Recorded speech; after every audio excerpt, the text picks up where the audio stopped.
Robb Stark bent over the war map until the inked rivers blurred into one another and the carved horseheads and lions seemed to shift of their own accord.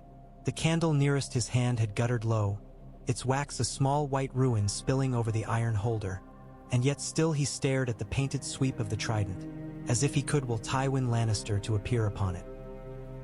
He could hear the murmur of his lords behind him, the scrape of a boot, the clink of a helm set down too carelessly. Great Jon Umber's booming laugh choked off to a low growl when Catelyn Stark shot him a look. Outside, the red fork whispered past Riverrun's walls, a dark ribbon in the gathering dusk. A servant boy hurried in with eyes wide and face ruddy from the cold. He knelt so fast the rushes rustled under his knees. "A raven, your grace," he said, voice cracking on the title that still felt like a borrowed cloak on Robb's shoulders. "From the south." Marked urgent. Robb straightened, feeling the weight of every gaze on him. Gray wind raised his head from where he lay near the dais, yellow eyes gleaming in the half-light, as if the direwolf too could sense that the thin twist of black parchment in the boy's hand carried more than ink. Catelyn moved first. "Give it here," she said, her voice calm in a way that always made Robb think of winter lakes. Ice hiding the deep, cold water beneath. The boy scrambled forward, arm outstretched. Her fingers brushed his for a heartbeat, a mother's touch even now. Then the raven's ribbon was in her grasp, and the hall fell completely still. The wax seal broke with a small, sharp sound, like a bone snapping. Catelyn's eyes skimmed the first lines, and Robb watched the blood drain from her face as if someone had slit a vein. She did not gasp. She did not cry out. Instead, her lips pressed together in that familiar way that had always meant trouble when he was a boy. "What is it?" Robb heard himself ask, his voice steadier than he felt. The hall leaned toward her, men in mail and leather, hard-eyed and hungry for any word that might tell them where they would march, whom they would kill, and whether they were winning this war. "Tywin Lannister," Catelyn said, folding the parchment once, twice, as if she could make its contents smaller by sheer will. "He has left the west. He sits at Harrenhal now with near his full strength. He burns his way across the trident. The river lords plead for aid." A rumble went through the gathered men like distant thunder. Great Jon slapped his hand on the table so hard the wooden horses leapt. "Good," he barked. "Let the golden bastard plant his arse in a castle of ruins. Easier to smoke him out." Edmure Tully's jaw worked as he spoke. "Harrenhal commands the crossroads. If he holds it, he sends raiders where he pleases. My people have seen his banners. Villages burned, fields trampled. We cannot let him sit there unchallenged. Robb." Robb's fingers brushed the map, tracing the painted outline of the Black Lake and the twisted sprawl of Harrenhal's towers. His father had spoken of that castle once, in a quiet voice over a cup of wine, of dragonfire and madness and stone melted like tallow. "If we ride at him with all we have," Robb murmured mostly to himself, "and he is ready for us, we break our teeth on his walls and lose the war in a day." Catelyn turned to him fully then, the firelight catching the silver strands in her auburn hair. "You must not rush to face him because your men are restless, Robb. A king chooses his battles. He does not let his enemies choose them for him." Later, when the hall had emptied of all but the ones who mattered most, Robb stood at the head of the table and felt the weight of every carved piece like a stone in his palm. A wooden lion lay toppled at the painted crossroads by the god's eye. He nudged it with a forefinger, leaving it lying on its side. "We cannot ignore him," Edmure said again, more quietly now, as if the emptied benches might still be listening. "Every day Tywin sits at Harrenhal is another harvest burned, another holdfast sacked. The river lords gave you their swords, but they gave you their people too." Blackfish Brynden, his gray hair tied back, leaned on his mailed fists and studied the map with a veteran's detachment. "Harrenhal's walls were raised to defy dragons," he said. "We won't take it with ladders and northern fury alone." Roose Bolton's pale eyes flicked up, cold as melted snow. "Then we do not take the castle," he said in that soft, sibilant voice of his. "We take the man inside it. Castles do not ride to war. Armies do, Great Jon snorted. And how would you pluck the lion from his lair, Leech Lord? Whistle for him. Bolton did not rise to the bait. His gaze slid back to the painted lines of rivers and roads. His host must eat, he said. He will send out foraging parties, wagons, scouts. The more ground he means to menace, the thinner he must spread his claws. While he thinks he is hunting, we bleed him, make him feel ghost wolves in every wood. When he is weary, when his men are hungry, we strike. Robb heard the sense in it, and yet his blood sang at the thought of simply riding south at dawn and dashing Tywin Lannister from his stolen seat. It would be cleaner that way, simpler, but he remembered his father's hand on his shoulder, heavy and warm as he'd told him. The hardest battle is between the wish to be done and the need to be wise. We will not rush blindly, Robb said. Not for pride, not even for vengeance. He raised his eyes, meeting each gaze in turn. We will measure him, learn his movements, and choose the ground on which we break him. Harrenhal is a curse on this land. Let it be a curse on him as well. Catelyn watched him with something that was not quite approval and not quite fear. When the council finally broke, she lingered as the others filed out, their voices trailing into the corridors like distant echoes. You sounded very like your father just now, she said. Robb closed his eyes for a moment. I wish I felt like him. Far to the north, where the world narrowed to ice and stone and wind, Jon Snow stood in the shadow of the wall and felt the weight of it pressing down on him like a sky of frozen glass. Ghost was a pale shape at his side, fur-limbed in the faint orange glow of the torches along the courtyard's edge. The direwolf's breath steamed in the air, each exhale a brief, ghostly veil that vanished into the dark. The night smelled of frost and horses and the faint tang of wood smoke drifting up from the kitchens. Somewhere above, a horn blew once for the change of watch. The note slid along the ice face of the wall and came back thin and reedy.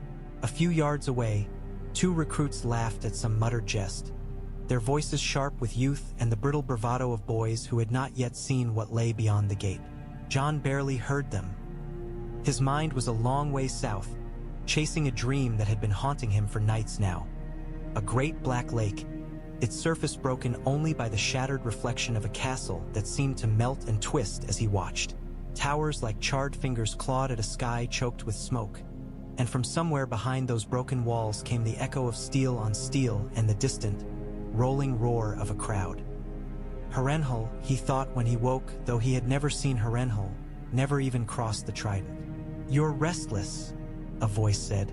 Samwell Tarly appeared out of the dark like a plump, anxious ghost, his cloak pulled tight around him. You'll catch your death standing out here. I'm sworn to it, Jon said, managing the shadow of a smile. Might as well meet it halfway. Sam's answering chuckle was brief and worried. You've been waking the whole barracks with your tossing. Maester Aemon asked after you. Jon looked up at the wall again. He thought he could see the faintest suggestion of movement atop it. A patrol trudging by, black shapes against black ice. Dreams, he said. They're nothing. Yet even as the words left his mouth, he knew they were a lie. Ghost shifted, ears pricking, as if hearing something Jon could not. The direwolf's eyes, red as coals, fixed south, past the wall, past the trees, as if they could pierce leagues. Jon felt an answering pull twist in his gut, a taut thread connecting him to a place he had never stood, a battle yet unfought. In his dreams, Jon rode a horse of shadows along the shore of a vast, opaque lake. The moon hung dead and dull in the sky, a coin left too long in the fire. Before him Harrenhal loomed, all jagged silhouettes and melted stone, its greatest tower a broken tooth against the night. The air shivered with heat despite the darkness, and ash fell like slow, gray snow. He heard shouting, men's voices raised not in terror, but in the roar of battle. Steel clanged on shield, a sound he knew as well as the beat of his own heart. Banners snapped above the walls, though in the dream they blurred when he tried to fix his eyes on them. Red and gold bleeding into gray and white, lions dissolving into wolves and back again. A gate yawned open, belching smoke, and for a heartbeat Jon thought he saw a tall boy riding out, mail glinting, a direwolf by his horse's flank. "Robb!" he shouted, and his voice echoed strangely, swallowed by the charred stones. The rider did not turn. The sky tore above the castle in a sudden streak of light, like dragonfire, and Jon felt the heat of it on his face. He woke with a gasp, sheets clinging damply to his skin. The barracks were a low forest of breathing forms and hanging cloaks. The faint glow of coals from the hearth painted everything in a dull, bloody light. Ghost was on his feet at the end of the bed, hackles raised, a soft rumble in his throat. "It's nothing," Jon whispered, though his heart still raced. He swung his legs over the side of the straw mattress, feet finding his boots by long habit. He could not shake the image of that open gate, those blurring banners, the feeling that something waited there, in that cursed castle by the Black Lake. Not just peril, but choice. A path forked in two, and someone calling his name beyond the smoke. He dressed in the dark, fingers clumsy on his belt's buckle, and stepped out into the cold night once more. This time, the wall did not feel like protection. It felt like a barrier between him and something he was meant to do. Maester Aemon's chamber was warm, at least by the wall's measure of warmth. The brazier glowed in the corner, and the air held the dry, faintly sour scent of parchment and old ink. Ravens muttered and shifted on their perches above, their claws scratching lightly against the wooden beams. "You are not sleeping," Aemon said, before Jon had even fully closed the door behind him. The old man's white eyes stared at nothing and everything all at once. "I hear your footsteps in the night." Jon hesitated, then stepped nearer. "You hear too much for a blind man, Maester." Aemon's thin lips bent in a smile. "Age steals the sight from us, so we might learn to hear the truths that are whispered, not shouted." His hand found the rim of a cup by touch alone. "Sit, Lord Snow. Tell me what haunts you. If it is only food from the south, I can prescribe patience. If it is women, I can prescribe cold water." "It's not women," Jon said, pulling out the stool and sitting. "Or food." He hesitated. "It's dreams, of a place I've never seen. A castle by a black lake. Harrenhal." Aemon's brow furrowed faintly. "Ah, Harrenhal." He tasted the word like a draft of something bitter. "A place with a long shadow." "I see my brother," Jon said. "I hear battle. I feel as if I should be there, not here. As if the wall is the wrong side of some choice I already made without knowing." "Do you think your vows are a mistake?" Aemon asked, and there was no judgment in his voice, only weariness and a strange, gentle curiosity. Jon flinched as if struck. "No, I swore them. I meant them." He thought of the words, of the feel of the weirwood bark under his palm, rough and cold. "The Night's Watch is my life now. I owe the watch my sword. I owe the realm my watch. But you also owe your blood to your blood," Aemon said softly. "I know how that feels." His fingers tightened on the cup. "I was a prince once in a realm far to the south.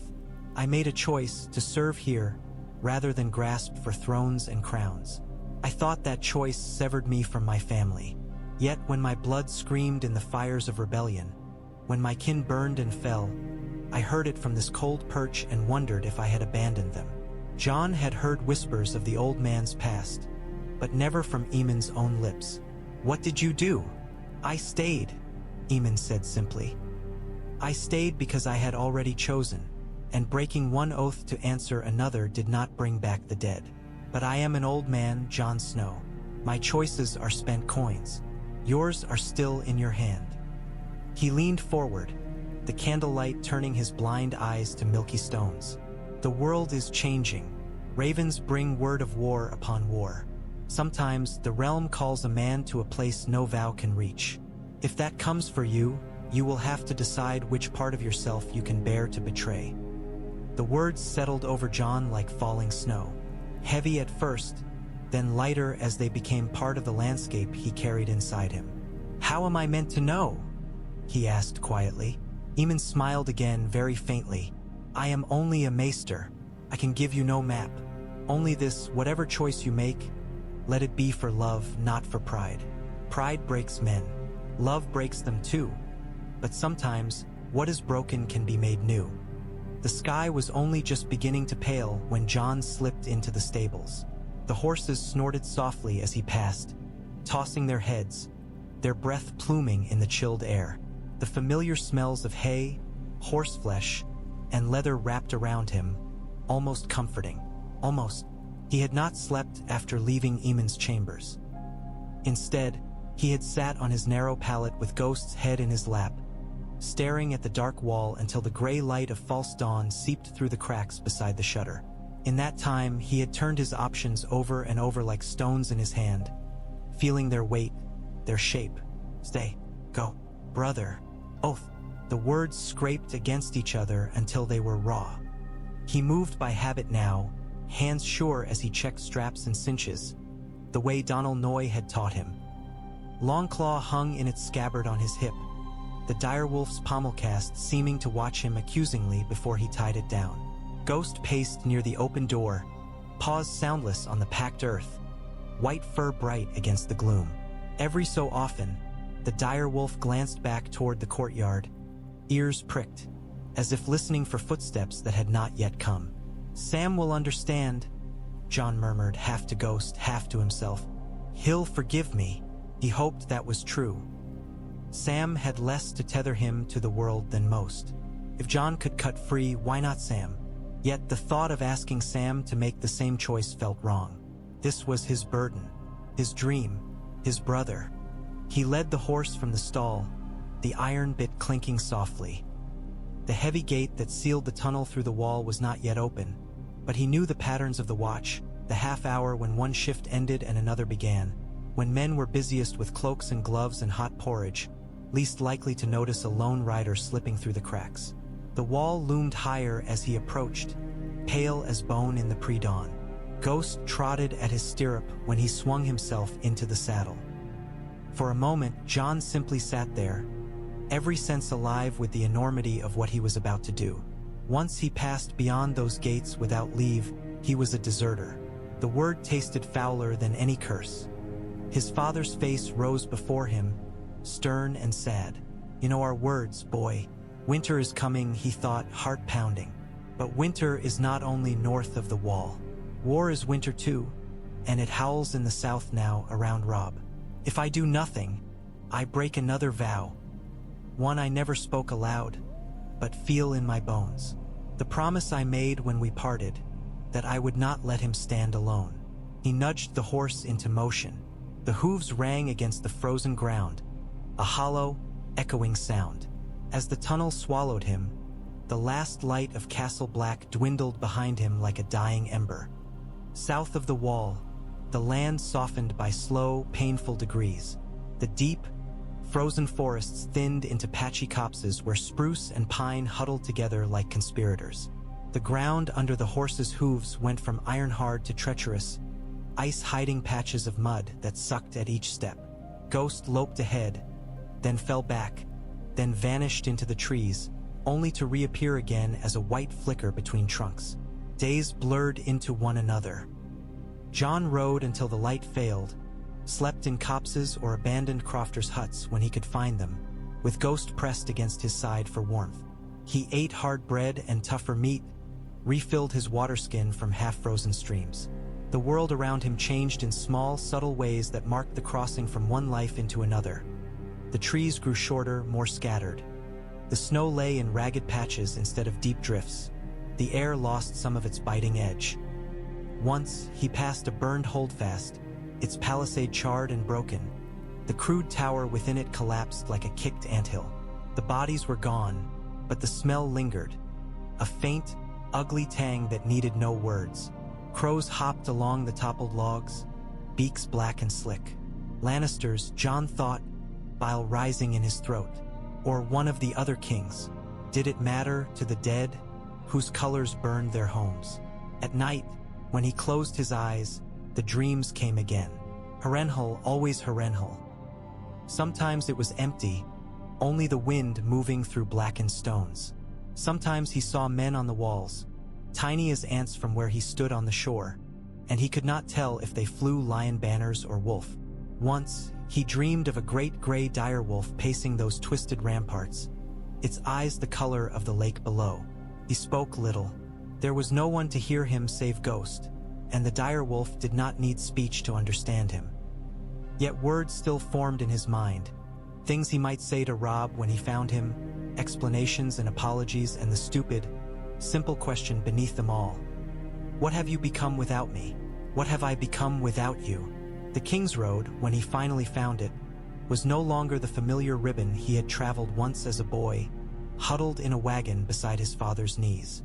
It was a scar, ruts chewed into mud by 100,000 hooves and wheels, churned earth frozen in jagged ridges. He passed the blackened bones of wains that had been set upon and stripped, dead horses sprawled in the ditches, their bellies bloated, their hides torn by scavengers. War's handwriting, scrawled across the land in soot and blood.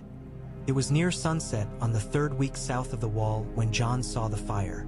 At first, he thought it only another burned farmhouse, its last embers flaring defiantly against the dusk. But as he drew nearer, he saw figures huddled around it. Too many, too close together for soldiers. Ghost trotted ahead, ears pricked. As Jon approached, a few of the shapes lurched to their feet, brandishing whatever they had. A pitchfork, a length of chain, a cooking knife no longer than Jon's hand. Children clung to their mother's skirts, eyes wide and hollow in faces smudged with soot. The smell of unwashed bodies, damp wool, and fear hung thick in the still air. I mean you no harm, Jon called, reining in a few yards away. He pushed back his hood, letting them see his face. I'm only seeking the road south. Road's the same as anywhere, one man grunted. He had a rag bound around his head, stained dark where something had bled through. Mud and ash and Lannister piss. His gaze flicked to Ghost, and his knife hand trembled. That a wolf, a dire wolf, Jon said. He won't hurt you unless I do. A woman stepped forward then, gaunt but straight-backed, a babe tied against her chest. You speak like a Northman, she said. What brings you south? Black cloak? More recruits for your wall? You'll find slim pickings here. I ride to find my brother, Jon said. The words felt strange and right on his tongue, both at once. Robb Stark. I hear he holds the Riverlands still. At that, a murmur rippled through the gathered refugees. One of the boys, no more than 12, his arm in a makeshift sling, pushed forward. Young wolf, he said, as if tasting a story. They say he's broken every Lannister host they've sent against him. Not every, the wounded man said bitterly. Tywin sits at Harrenhal now, fat as a toad on a stone. His lions ride where they please, burn what they please. We saw his banners 3 days past. Red and gold at the head of 100 knights. They were riding west from Harrenhal, wagons trailing, carts full of grain and people. His voice thickened. They take hostages now, they say, to keep the lords courteous. Harrenhal. The word landed in Jon's chest like a falling stone, fitting into the hollow his dreams had carved. Harrenhal, he repeated. And my brother? Riverrun, last we heard, the woman said, holding strong, but ravens come begging all the time. Send men, send food, send prayers. She spat into the mud. Prayers are all we have left to send. Jon looked from face to face. Exhaustion, fear, and a stubborn, brittle hope stared back. This was what Tywin's war had made of the Riverlands. This was what Robb fought for. You said you're heading south, the boy with the sling said suddenly. If you find the young wolf, tell him Tom of Lord Harroway's town still believes in him. He lifted his chin as he said it, as if daring Jon to laugh. I will, Jon said, and meant it as much as he had ever meant anything. He reached into his saddlebag, pulled out the last of his hard bread, and broke it in half, then quarters, passing it down. It was not enough, not nearly enough, but their eyes followed his hands with a hunger that was more than just for food. That night, he slept near their fire, with Ghost curled between him and the edge of the camp. Smoke stung his eyes as he stared up at the stars.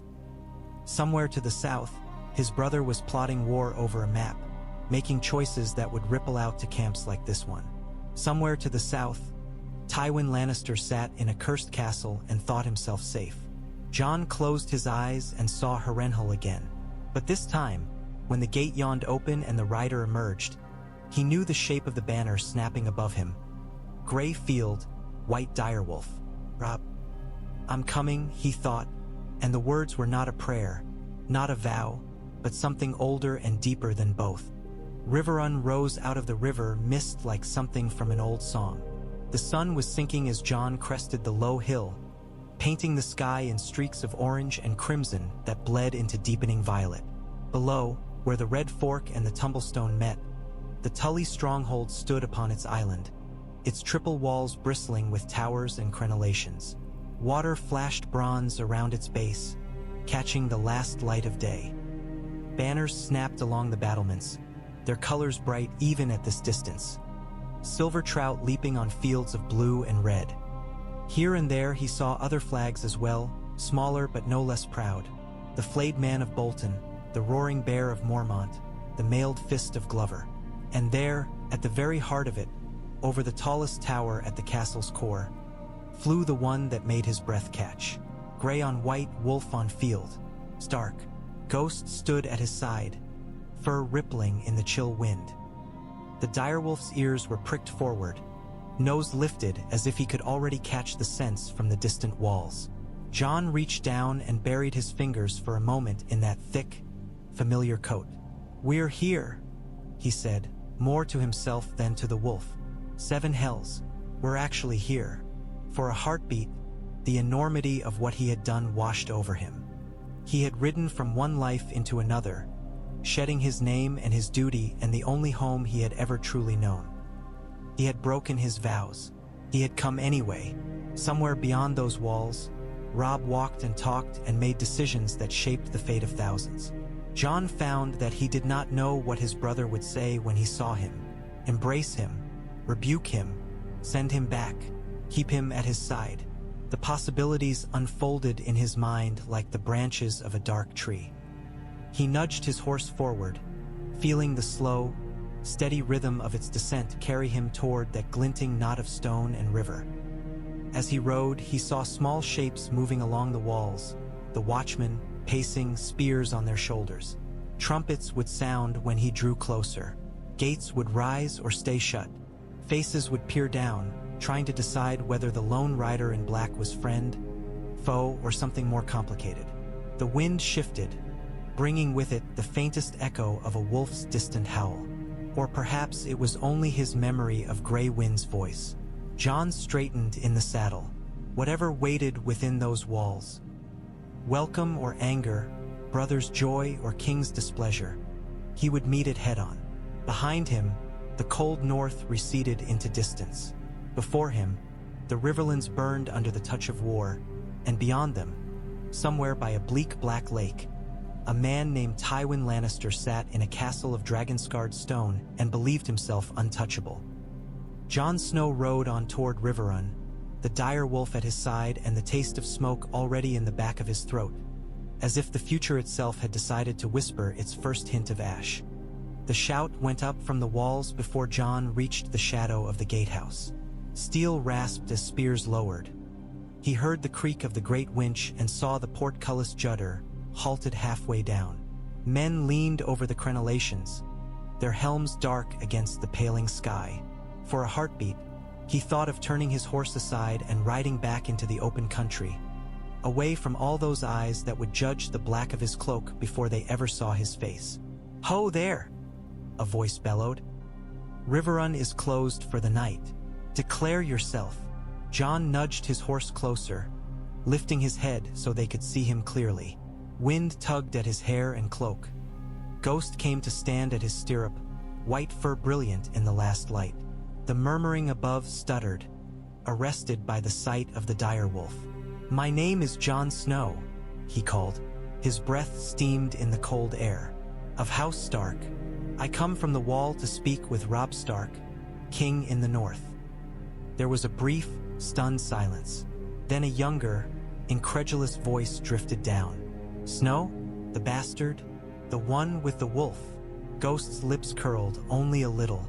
Jon kept his jaw firm even as his heart hammered. I, he said, the one with the wolf. The guards muttered among themselves. He saw one man hurry along the wall, cloak flapping, no doubt running to find some sergeant who would run to find some knight who would run to find somebody more important still. The bruised colors of evening deepened. The rivers below whispered around the castle's foundations. At length, a new figure appeared above the gate, broad-shouldered in a mail hauberk, with the Trout of Tully on his breast and a heavy beard framing a weathered face. You wear black, the man said, voice rough. You're of the Night's Watch. Jon straightened in his saddle. I was of the Watch, he said. Saying it aloud felt like driving a knife into something soft in his chest. Now I am only Jon Snow, who has ridden far with urgent news. If you will not open for me, send word in to Robb Stark that his brother stands at his gates. The man's eyes narrowed. He looked from Jon to Ghost, to the sword at Jon's hip, back again. Then, almost in spite of himself, his mouth twitched. 7 hells, he muttered. Only Starks would bring wolves to a war council. He raised his hand in a sharp gesture. Open the gate. The winches squealed in earnest now. The portcullis rose with ponderous reluctance. The wooden doors behind it swung inward. As Jon rode beneath the archway, he felt the old fear and the old hope twist together inside him, a double-stranded rope drawing tight. The outer yard lay beyond, a chaos of ordered war. Men moved between lines of tents, their breath fogging in the air. Smiths' hammers rang from the forges by the inner wall. The smell of hot iron and quenching water mingled with horse sweat and wood smoke. Armor gleamed in the fading light, here and there bearing the sigils of the North and the Riverlands. Every face turned as he passed. Some men frowned at the black of his cloak. Others stared openly at Ghost, who padded along with his head low, red eyes watchful. Jon felt the weight of their curiosity, their suspicion, their hunger for any new thing in a world grown too small and too full of death. A Tully sergeant stepped forward and caught his bridle. My Lord Snow, he said, somewhat uncertainly. Sir Desmond Grell bids you come to the Great Hall at once. Lord, His Grace will hear you there. His Grace, Robb. The titles still sat oddly together in Jon's mind. He nodded, slid from the saddle, and handed the reins down. Ghost brushed against his leg, solid and real, and Jon's fingers found the direwolf's ruff for a heartbeat before he squared his shoulders and followed the sergeant toward the heart of Riverrun. The hall swallowed him in sound and firelight. Torches burned in iron brackets along the stone walls. Rushes muffled the tread of boots underfoot. A great hearth blazed at the far end, sending heat rolling through the air. Above it, between banners of leaping trout and running direwolves, hung the swords of the Tullys of old. They had cleared the trestles to make room for a council, not a feast. The long tables had been pushed back, benches stacked, leaving a broad space before the dais where the high seat stood. In that chair sat a young man in mail and leather, with a bronze circlet of leaves and small direwolves resting in the unruly brown of his hair. A great gray direwolf lay stretched out at his feet, head on its paws.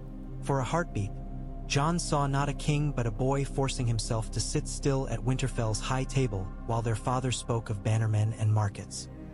Then Robb's eyes found him, and the years and miles between that boy and this man crashed down like a wave.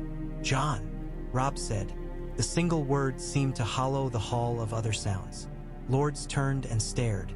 Catelyn Stark stiffened, her hand tightening on the edge of the chair. Great Jon Umber's booming laugh died in his throat.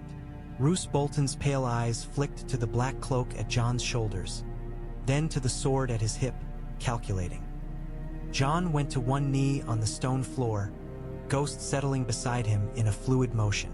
Your Grace, he said. Saying it to Robb felt stranger than saying he had left the watch. I came as fast as I could, when I heard of the war. When I saw, he swallowed, feeling his tongue thicken. "When I saw some things that made me think I was meant to be here." Robb stood, the movement sharp, almost uncontrolled. Gray wind rose with him, hackles half lifted. For a moment, Jon thought the king would leap down from the dais and haul him to his feet like the brother he had once been.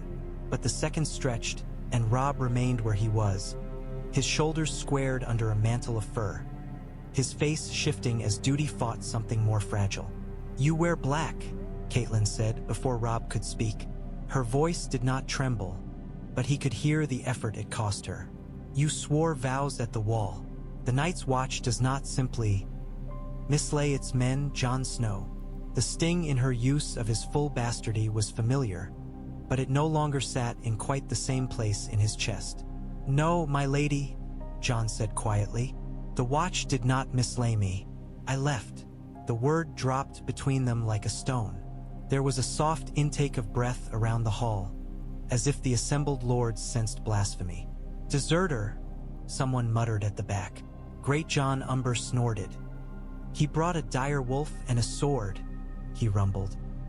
"Better guessed than most, if you ask me." "Enough," Robb said. His voice was deeper than Jon remembered, carrying easily over the murmurs. "He is my brother." "Half-brother," Catelyn said, her gaze never leaving Jon's face.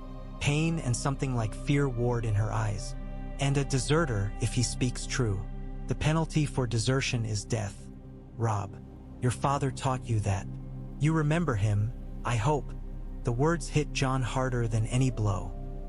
Ned Stark's face rose inside him again, the memory of a man swinging a great sword through a kneeling deserter's neck on a cold morning. "I was inside the hall," he thought, watching from the window with the girls. "I remember the frost on his beard afterward." Robb's jaw clenched. "I remember," he said, a shadow passing over his features.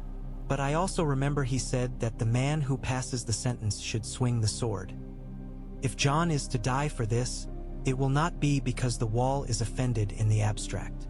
He descended the steps, gray wind pacing at his side, until he stood before Jon. "Look at me." Jon raised his eyes. For an instant, he saw only his brother, the boy who had shared his bedchamber, his practice yard, his dreams, standing close enough to touch. Then the crown caught the light, and the weight of the hall pressed in again. "Why?" Robb asked. No title, no flourish, just that. Jon let out the breath he'd been holding since the gates. "Because you are here," he said. "Because father is dead and you are at war, and everything I see when I close my eyes tells me that I am meant to stand at your side. Because Tywin Lannister sits at Harrenhal and tears up the Riverlands like a dog digging in a graveyard, and a handful of black brothers atop a wall of ice won't stop him. Because I am your blood." Robb's eyes searched his own. Jon wondered if he could see the dreams there, the black lake and the twisted towers, the sense of a path he had stepped onto whether he wanted it or not. Catelyn spoke again, softer now. "And the realm north of the wall?" she asked. "The wildlings? The others, if the old tales hold any truth? Who stands watch there when men like you decide your family is more important than your oath?" Jon swallowed. "They still have Sam," he said before catching himself. "They still have men better suited to books than war. I'm not. I was never as good a brother as some, but I am a good sword." He forced himself not to look away from Catelyn's gaze. "And I am a Stark, whether your heart forgives that or not. Let me earn the life I've stolen." The hall waited, breath held. Robb's hand rose slowly.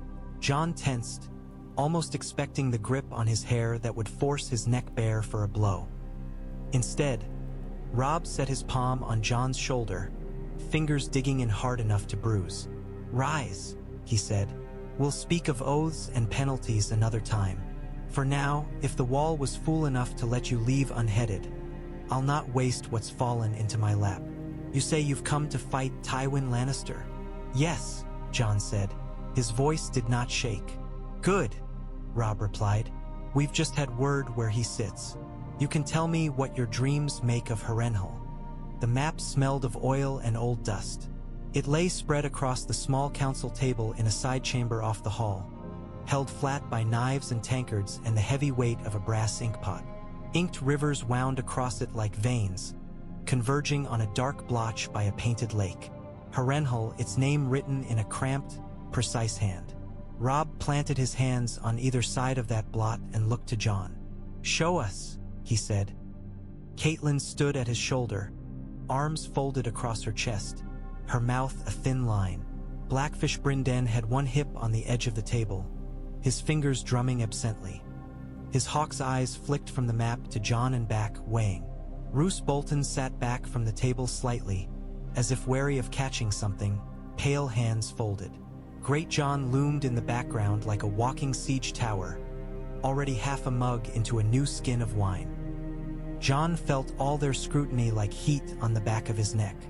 He reached out and placed a fingertip lightly on the little inked castle. "I've never seen Harrenhal," he began. "Not with my waking eyes, only in dreams." The word hung in the air, fragile and dangerous. "Dreams," Bolton said mildly. "We're to plan a war by a boy's fancy?" "They're not fancy," Jon said, sharper than he'd meant. He forced himself to steady his tone. "I ride the shore of a black lake. I see the castle on its ruins. I hear the sounds of men fighting, the banners in the smoke. When I woke, before I ever saw this map, I knew there was a lake and a fortress unlike any other. When I rode south, I heard the small folk speak of Tywin Lannister sitting Harrenhal like some king of ashes. It fits." Blackfish tilted his head. "You're your father's son, that much is sure," he murmured. "You sound like Ned when he tried to explain the pull of the gods would to a man who'd never set foot in it." Robb's gaze did not waver. "What else did you see?" "Raiding parties," Jon said. He moved his hand away from the castle, tracing outward along the lines of roads that spidered from it. "Knights riding from the gate with wagons behind them. Smoke in the distance where they'd burned villages. Carts full of grain and people." His mind flashed to the refugees by the fire, the boy with the sling. "Hostages, I'd guess. For leverage. A castle that big, an army that big, they eat a lot. They have to reach out farther every day to feed themselves. Which means longer lines, thinner guards," Blackfish said, warming to the notion. He stabbed a finger down along the eastern road. "They'll strip the lands around Harrenhal bare. Have already if the refugee tales hold true. So they'll go farther. Out toward the King's Road, perhaps, or down along the river. We can harry them there. Bleed them. Bleeding is well and good," Great Jon rumbled. "But I say we smash them. Ride right up and pull that old lion off his black throne by his mane. And ride straight into a prepared camp with more men than we have, behind walls stronger than ours," Catelyn said. "You'd feed the wolves to the lion in neat little mouthfuls." Bolton's thin lips curled, almost a smile. "We need not choose between bleeding and smashing," he said. His fingers drifted to a line of ink that marked the road along the god's eye. "If we make him believe he hunts us, he will send his claws farther and farther. When they are stretched, we cut." Robb looked up from the map to Jon again. "You rode south from the wall. You've seen the land with a scout's eyes. Will it serve? Woods enough for ambushes? Narrow roads to pen in a column?" Jon thought of the burned holdfast, the ragged copses, the deep ruts in the King's Road. "Aye," he said slowly, "there are places where the road narrows, where marsh and would press close. Places a big, proud host would think beneath its notice. If we're clever, we can be ghosts. Here, here, and here." He tapped 3 points along the routes spilling from Harrenhal, "and leave them wondering how many wolves they face." "Ghosts?" Great Jon snorted, eyeing the white direwolf lying at Jon's feet. "We've won already. Might as well have a pack." Robb's hand closed around the little wooden wolf. He moved it from Riverrun to a point north of Harrenhal, then another to the east where Blackfish indicated, another to the west. "We split our strength," he said. "A vanguard to move fast and light, hit his foragers and vanish. The main host to follow, slower, more cautious, led by someone Tywin will underestimate even as he fears him." His gaze slid, just for an instant, to Bolton. Bolton's pale eyes gave nothing away. "And you?" Jon asked. He wasn't sure when he'd stopped thinking of Robb as the boy who would share his bunk and started thinking of him as a piece on the board that had to be placed wisely. "Where will you be?" Robb set the last carved wolf atop Harrenhal's inked outline, just for a heartbeat. "Hunting the lion in his own den," he said.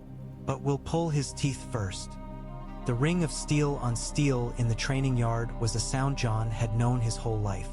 It echoed off Riverrun's inner walls now, sharp and bright, mingled with the grunts and laughter of men at ease enough to swing swords that would not kill.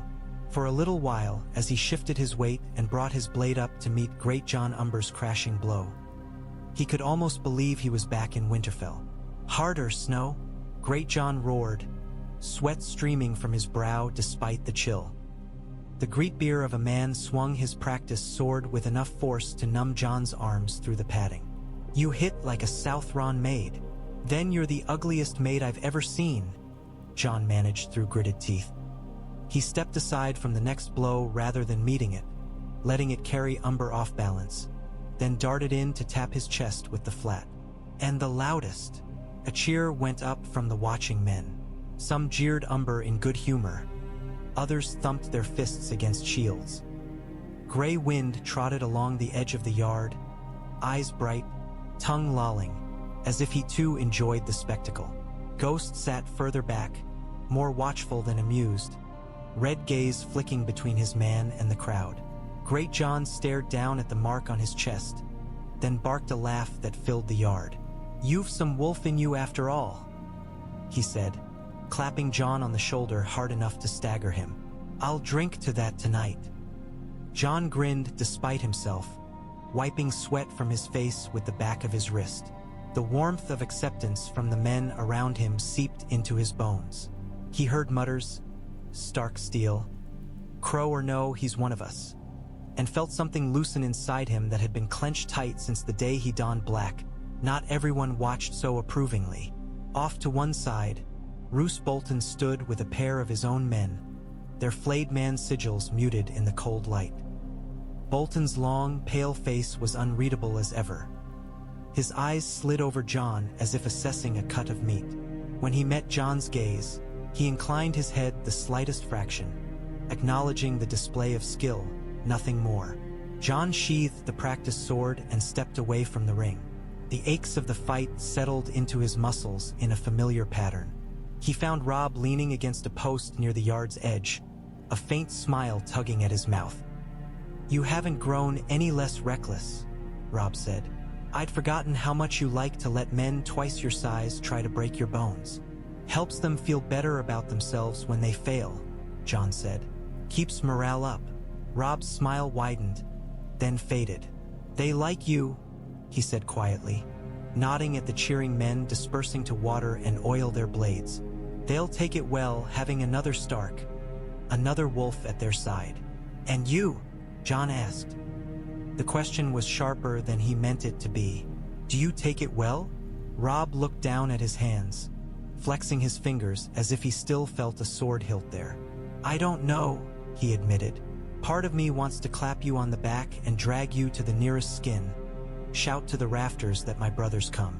Part of me hears Mother's voice naming you deserter, sees Father's sword. I think of the Watch and what the realm might need from them, and I wonder if I should send you back with an escort and a letter of apology." "Apology?" Jon repeated, startled. "For what?" "For stealing one of their better men," Robb said. He met Jon's eyes again. "You learn things there I never will. About men. About fear. About standing watch where no one sees. I'd be a fool not to use that." Jon thought of the wall, rising like a frozen wave against the sky. Of Sam's nervous laughter and Maester Aemon's blind gaze. He thought of the dreams of Harrenhal that had chased him out of that world and into this one. "They'll manage without me," he said. "But you might not. At Harrenhal." Robb studied him. "You really believe that?" he said. It was not quite a question. "I do," Jon said simply. "I think I was meant to be there when you faced Tywin Lannister. I don't know why.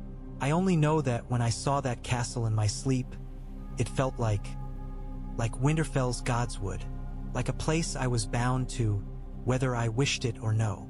Robb let out a breath, a white plume in the chill air. "Keep proving your worth in the yard and in the field," he said at last. "Give my lords reason to be glad you're here. The rest we'll sort as we can."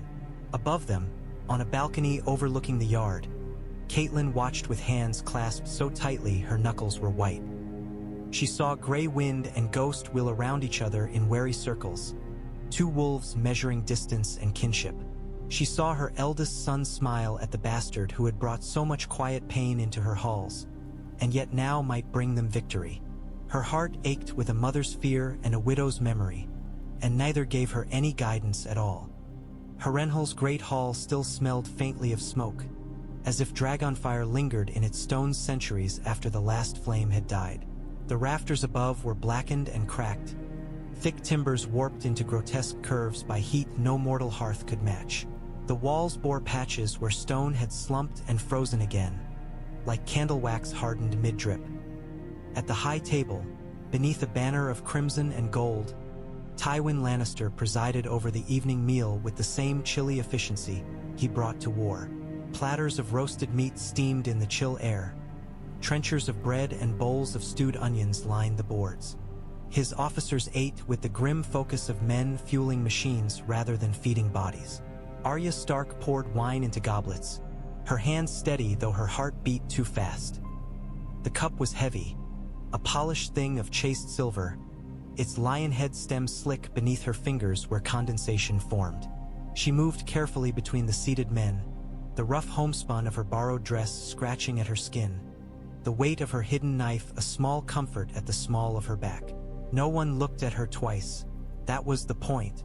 She was Nan now, or Weasel, or some other name they'd given her when she'd first come to Harrenhal half-starved and filthy.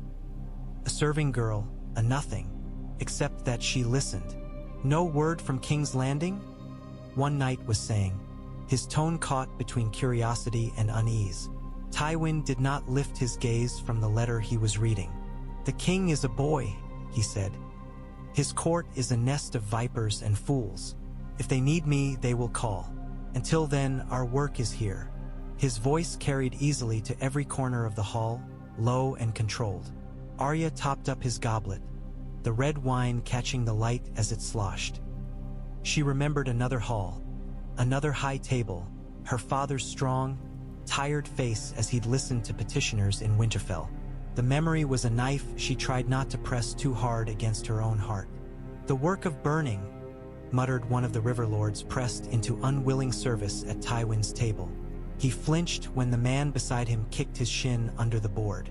Tywin's eyes flicked up, pale and sharp. "The work of ending this war before it consumes all the realm's grain and sons," he corrected. "We hold Harrenhal now. From here we can strike in any direction as we choose. The boy king in the north thinks his little victories in the west make him some great commander. Let him chase rumors while we eat his allies alive." Arya's teeth clenched. Boy king.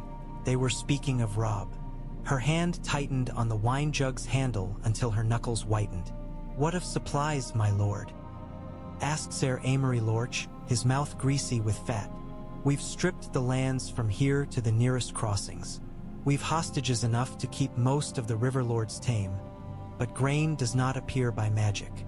"Then we ride farther," Tywin said.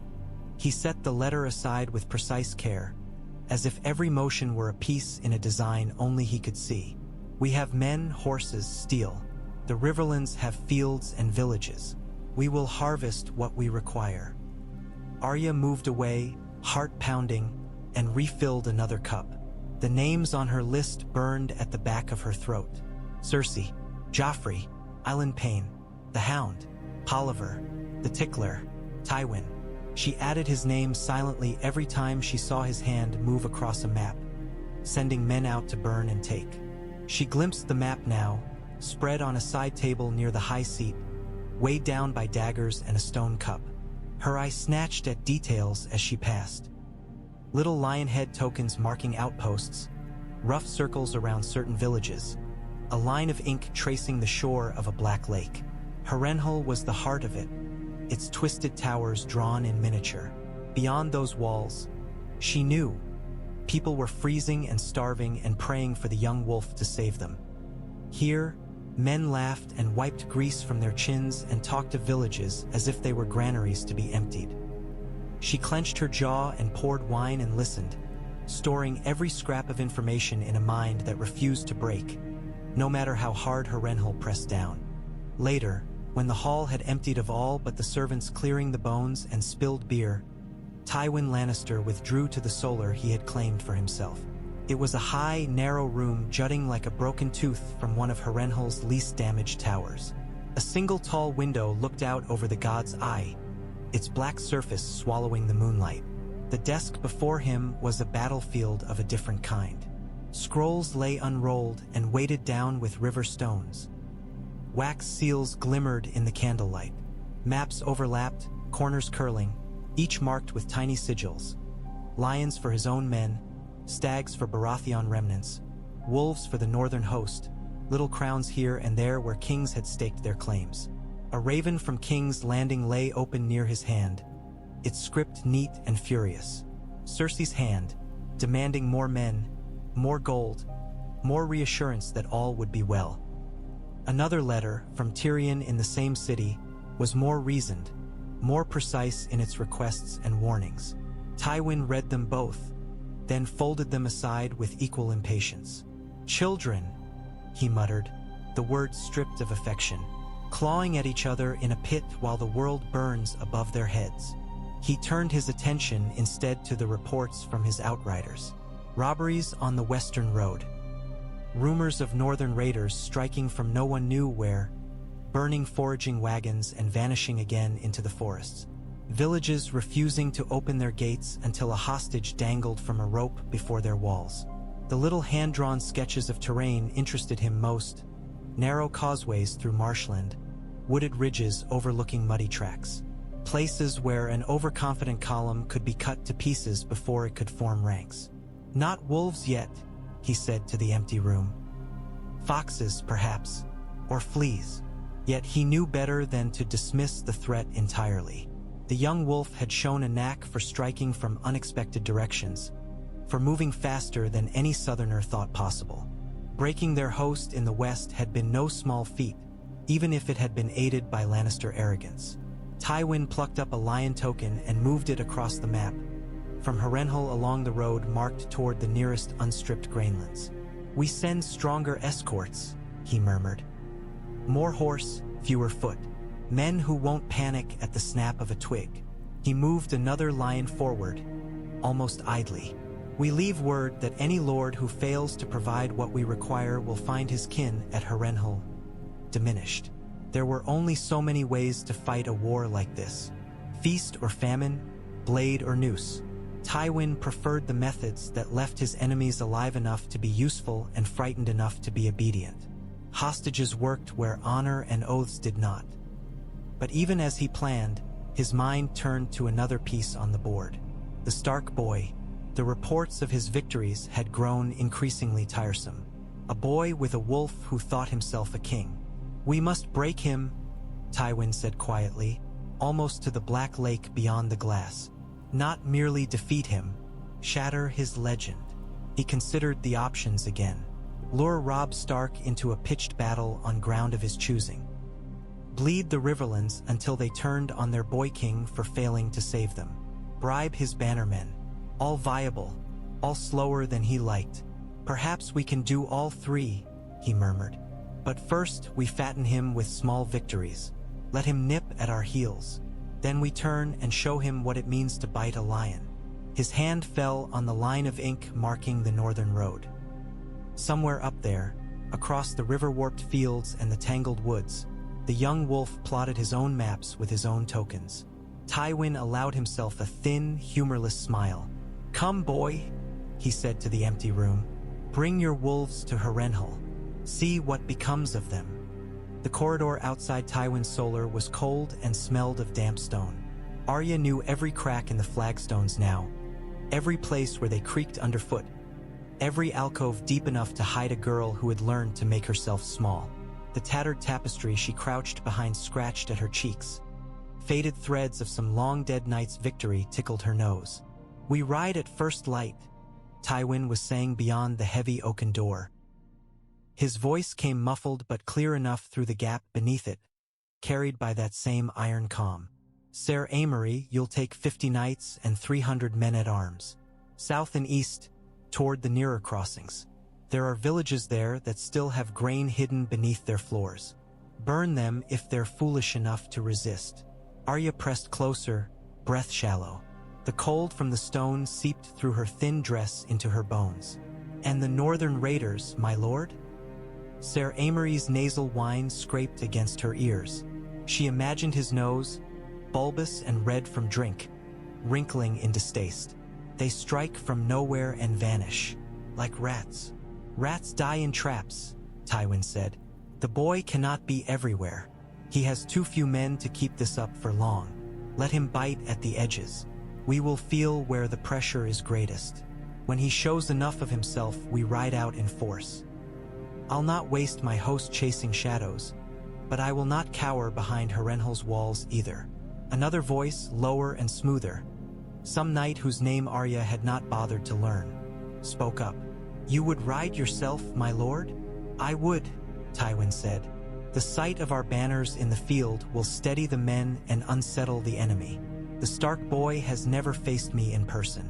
It's time he learns the difference between raiding my baggage and meeting my battle line." Arya bit her lip until she tasted blood. If Robb was near enough to nip at Tywin's heels, he was near enough to be crushed if he misstepped. Harrenhal's stones felt closer suddenly, pressing around her like a fist.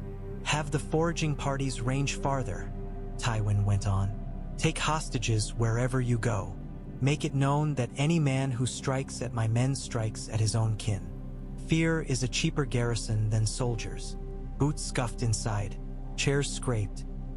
Arya eased back from the door, heart beating a rabbit's rhythm against her ribs. She knew she should move, return to the kitchens, pretend to scrub pots or haul water. But for a moment she stayed where she was, knuckles white on the tapestry, mind racing faster than any horse. Robb is out there, she thought. Somewhere. If he's close enough for Tywin to worry, he's close enough to hear. But how could she tell him? She was a mouse inside the lion's jaws. No ravens, no riders, only her feet and her wits. Harrenhal might as well have been the moon, and Robb the sun, and she a speck of dust between them. Still, she filed every word away. Tywin would ride himself when he thought he'd sniffed enough of Robb's scent.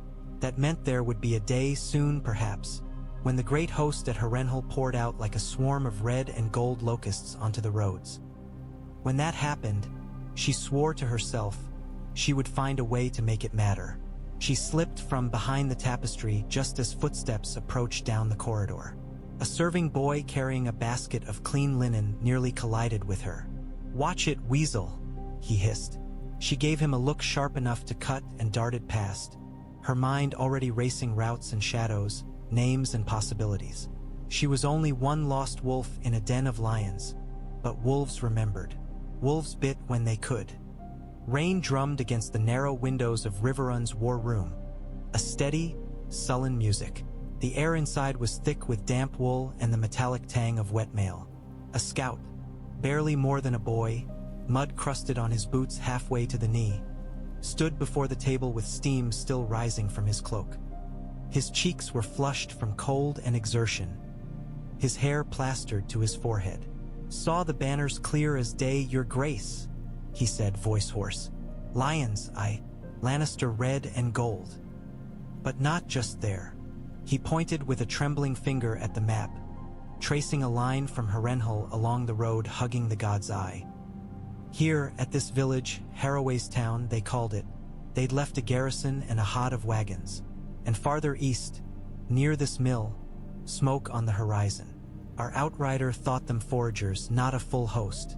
They were riding hard, but not in battle line. Robb moved a carved lion to the place the boy indicated, then another along the road. The pattern spread, a red-gold rash creeping outward from the black blot of Harrenhal. "How many?" he asked. "Hard to say, your grace," the scout admitted. From what our man could see without getting a spear in his gut, 50 knights, maybe more at Harrenhal's town. Hundreds of foot, wagons enough to strip a countryside for miles. They're not sitting behind their walls, that's for certain.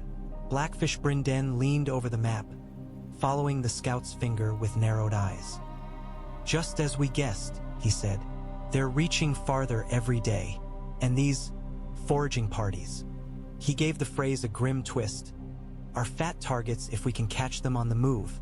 Fat targets that will be better guarded now that they know we nip at their heels, Bolton observed. We've struck a few already. They will have learned. His voice held no censure, only cold fact. That means they'll bunch their foragers, Jon said, almost despite himself. All eyes swung to him. He tapped the inked road lightly. Larger columns, more guards, heavier knights. But the more men they send out, the fewer sit behind Harrenhal's walls with Tywin. They can't be strong in every place at once. Robb nodded slowly. They're meat on the hoof, he said. If we let them graze unchallenged. Tywin's host keeps its belly full and its spirits high. If we harry them enough to make them cautious, he starves his men or risks his teeth. He looked up at the scout again. You did well. Go to the kitchens. Tell them I said you eat before any lord touches a trencher tonight. The boy flushed, bowed awkwardly, and backed from the room. When the door closed behind him, the rain seemed louder for a moment, pattering like distant drums. Robb picked up a wolf token and set it north of Harrenhal's town. We move as we planned, he said. I'll take the vanguard south with Lord Umber, Lord Karstark, and their horse. Blackfish, you and the Riverlords move along the eastern shore, cutting off their escape toward the fords. Lord Bolton. Bolton inclined his head. I'll march slower along the main road with the foot, he supplied. Cautious as agreed. Enough threat to draw Tywin's eye if he watches the road too closely. Fear makes men see what they expect. Exactly, Robb said. He turned to Jon. And you, brother? You spoke of narrow roads and ghost wolves. Do you think you can find us the places we need? Jon studied the map, superimposing it over the terrain he'd ridden through in the rain and cold. He said. There's a causeway through some low marshland near Harrenhal's town. If we can drag wagons onto it ahead of them and fire them, we can pen a column in long enough to do real harm. And there's a stretch of woodland north of the God's Eye where the ground rises sudden and steep. Archers there could make knights think twice about charging. Great Jon, who had drifted in on the scout's heels, grinned wide enough to show the gap in his teeth. Hear that, he said. The crow's got claws. He has eyes, Roose Bolton corrected mildly. We'll need both before this is done. Catelyn watched the markers move across the map, feeling each one like a stone dropping into water. Every wolf placed here was a son of some house she knew, some woman's pride, some old man's last heir. Each lion was the same, though she found it harder to remember that. War turned men into banners and numbers and positions on maps. She wondered, not for the first time, what her husband would have made of sitting his son's war councils in a hall not his own. Robb straightened, decision settling on his shoulders like a cloak. We ride with the dawn, he said. The young wolf has let the lion roam his woods long enough. Night had deepened by the time the council broke. The rain had slackened to a fine mist, beating on the window panes and turning the world beyond into a smear of silver and gray. In the small chamber Riverrun had given him, Robb stood with his back to the fire, the bronze crown of the north cradled in his hands. Catelyn watched him from the other side of the room, arms wrapped around herself against a chill that had nothing to do with the air. His armor lay ready on the chest at the foot of his bed. Mail shirt, boiled leather, greaves, gorget. The sight of it filled her with a mother's pride and fear in equal measure. You've made up your mind, she said. It wasn't truly a question. I have to go, Robb replied. He turned the crown over slowly. The little direwolves worked into its leaves, catching the candlelight. If I send others and we win, they'll say the young wolf hides behind his lords. If I send others and they lose, they'll say I squandered my men on fights I was too afraid to lead. And if you go and lose? Catelyn asked softly. What will they say then? Robb's mouth twisted. They won't say anything, he said, because they'll all be too busy kneeling to whoever replaces us. She crossed the space between them and took the crown from his hands. It was heavier than it looked, the metal cold against her skin. Once she had thought such things immutable. Crowns, thrones, the order of the 7 kingdoms. Now she knew better. You're not the only one who could lead the vanguard, she said. Great Jon has the men's love. Blackfish has their respect. Bolton, she hesitated. Bolton has their fear. Robb's eyes flickered at that last name. Which is why I'd rather fear him where I can see him, he said. And anyway, this isn't just a raid. If we can draw Tywin out, bleed him, break his foragers, we tilt the whole war. I have to be there. She searched his face, seeing Ned in the set of his jaw, her own father in the stubborn lift of his chin. And Jon? She asked. You'll take him too, I suppose. Robb looked away, toward the dark shape of the river beyond the glass. He's seen the ground, he said. He thinks like a ranger now, how to move unseen, how to use the land. And the men look at him and see a wolf, even if his name doesn't say it. They'll follow where he rides. He's a deserter, Catelyn said, the word tasting like iron. If you fail, if the South prevails in time, they'll say you built your war on broken oaths. Robb flinched, just a little. If we fail, Mother, what they say won't matter. The Lannisters will hang us all and call it justice. He took a breath, let it out slowly. I know what he did. Jon knows. I won't pretend it doesn't matter. But when I look at Harrenhal on that map, when I think of Tywin sitting there, it feels as if every sword that can be there must be. He smiled, shadowed and brief. Besides, do you truly think the gods drew wolves out of the same litter only to place them forever on opposite ends of the realm? Her throat tightened. For a moment, she saw them as boys again. Robb and Jon tumbling together in the Winterfell snow, red-cheeked and laughing, ghost and gray wind not yet fully grown, nipping at one another in rough play.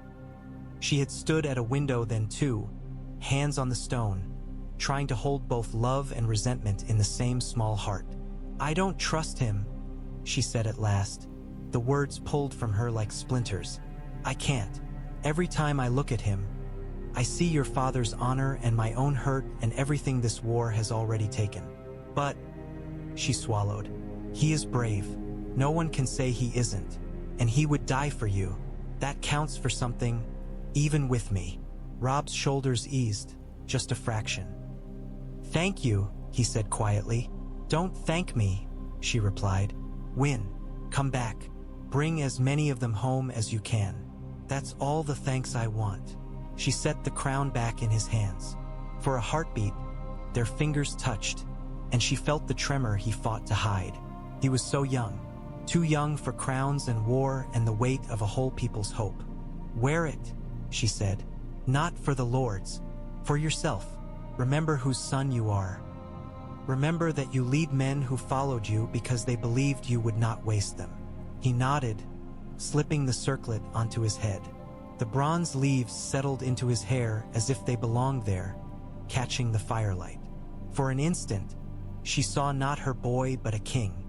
Then he smiled just a little, and the two selves blurred again. The world was made of mist and breath and hoofbeats. Dawn leaked slowly into the eastern sky, a thin wash of pale gold that did little to soften the cold. The rivers around Riverrun steamed faintly where the night's chill met their restless currents, sending veils of white drifting across the causeways. Through that shifting haze, the army of the north and the Riverlands moved like something pulled from legend. Banners rose and dipped in the dim light. Gray direwolves, silver trout, roaring bears, mailed fists, flayed men on pink fields. The clatter of harness and the creak of leather mingled with the rasp of iron-shod hooves on stone. Men rode with their cloaks tight about them, breath ghosting from their mouths, eyes fixed on the road ahead. Some cracked jokes, low and forced. Others rode in silence, lips moving in prayers to gods old or new. At the head of the column, Robb Stark sat his horse as if born to it, fur-trimmed cloak spilling over the destrier's hindquarters, bronze crown catching the first frail rays of sun. Gray wind paced to his left, occasionally tossing his great head as if impatient to run. To Robb's right rode Jon Snow, Longclaw at his hip, black cloak snapping behind him like a shadow. Ghost was a white blur at his stirrup, breath puffing in steady rhythm. From the walls above the gate, Catelyn watched them go, her fingers biting into the stone of the battlements. Edmure stood beside her, jaw clenched, one hand on the hilt of his sword. Around them, men-at-arms and servants peered over the edge, some waving caps or spears in mute farewell. "They look so young," Catelyn murmured, more to herself than to her brother. Edmure's mouth twisted. "We all did once," he said, "before wars and crowns and lions." Below, the vanguard poured out from the gate. Umber riders laughing and shouting, Karstark men in their dark mail, a scattering of light horse from smaller northern houses. Behind them came the Riverlord's contingents, then the long, slower snake of foot soldiers, wagons, siege gear. Somewhere in that crush walked Roose Bolton's men, faces blank, banners limp in the damp air. The whole host flowed across the causeway and out into the world beyond the rivers, spreading toward the hazy line of the horizon. Jon glanced sideways at Robb as they rode.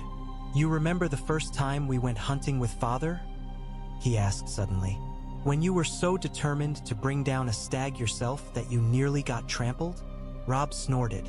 "It was not nearly," he said, "and it was your fault for shouting." "I shouted because the stag was twice your size and headed straight for you," Jon said. "I thought you were going to try to wrestle it." "I might have," Robb said, a ghost of a grin touching his mouth. The expression faded as quickly as it came. "Feels like that now," he murmured. "Only the stag is a lion and the forest is full of men with spears." "Then shout this time too, if I'm about to be an idiot," Jon said. "Or hit me. Father always said that worked quicker." Robb's eyes stayed on the misty road ahead. "I might," he said softly, "if there's time." They rode on. As the sun climbed, the mist thinned. The land rolled out before them in fields and low woods, farmsteads huddled like secrets beside the roads. Here and there, they passed burned ruins, black chimneys jutting from heaps of ash. Crows watched from bare branches as the column wound by, their cries harsh in the chill air. By mid-morning, the vanguard had outpaced the slower foot. Robb called a halt on a low rise, letting the men water their horses at a narrow stream. From the crest of the hill, Jon could see farther south, a dark line of trees, and beyond them, the faint glimmer of something vast and still. "The God's Eye," Blackfish Brynden said, riding up beside them. His voice held that particular quiet that fell on men who saw an old story step out of the mists of their youth. "Biggest lake in the realm. And somewhere along that shore, Harrenhal squats like a burnt-out tooth."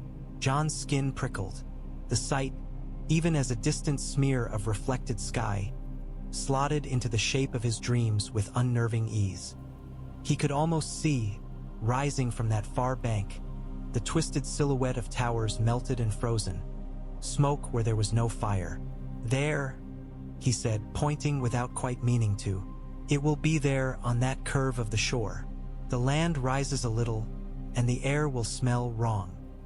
Blackfish gave him a sharp look. "You've never been this far south," he said. It wasn't a question.